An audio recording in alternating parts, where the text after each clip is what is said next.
کہ یزید پلید کے بڑے بڑے سیاہ کارناموں میں سے ایک سیاہ کارنامہ یہ بھی ہے کہ اس نے سیدنا امام حسین رضی اللہ تعالیٰ عنہ کی شہادت کے بعد اور مدینہ پاک کی بے حرمتی، قتل و غارت گری کرنے کے بعد اب یہ مکہ مکرمہ کی طرف چل پڑے۔ اب یہ راستے میں ہی تھے کہ مسلم بن عقبہ کو موت آ گئی، لیکن ان ظالموں نے اس کے مرنے کے بعد بھی یہ لشکر کو روکا نہیں، بلکہ یزید کے حکم کے مطابق حسین بن نمیر کو اس لشکر کا سپہ سالار بنا دیا گیا۔ اس نے جنگ کرنے کے لیے لشکر لے کر مکہ مکرمہ آ گیا۔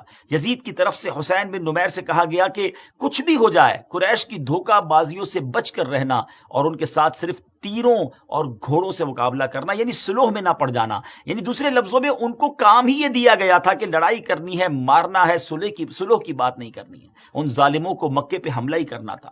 چنانچہ مکہ مکرمہ پہنچ کر حضرت سیدنا عبداللہ ابن زبیر رضی اللہ تعالیٰ عنہ نے اس کے ساتھ بھرپور جنگ کی۔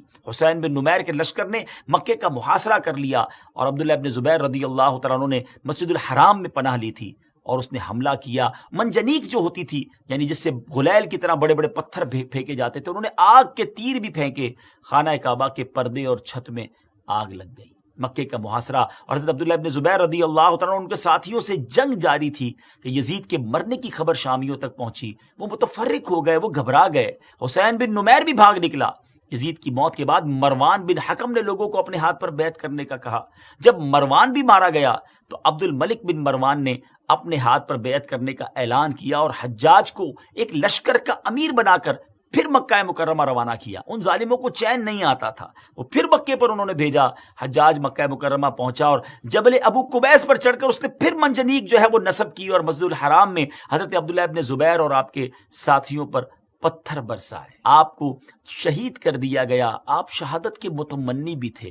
آپ کے دل میں یوں سمجھیے کہ شہادت کا جو شوق تھا وہ موجیں مارتا تھا۔ آپ نے اپنے ساتھیوں کو یہ کہہ دیا تھا کہ ہتھیار ڈالنے نہیں ہیں، جان جاتی ہے تو چلے جائے، کعبے کی حفاظت کرنی ہے اور ان باطلوں کے آگے جو ہے وہ سر نہیں جھکانا ہے، ان کے ہاتھ پر بیعت نہیں کرنی ہے۔ سیدی اعلیٰ حضرت کے ایک شعر پر اختتام کروں گا۔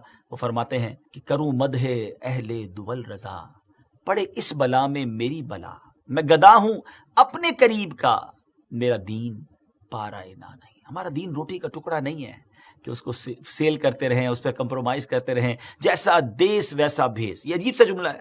نہیں جناب، جیسا بھی دیس مصطفیٰ والا بھیس، سنتوں والا بھیس، یہاں عاشق رسول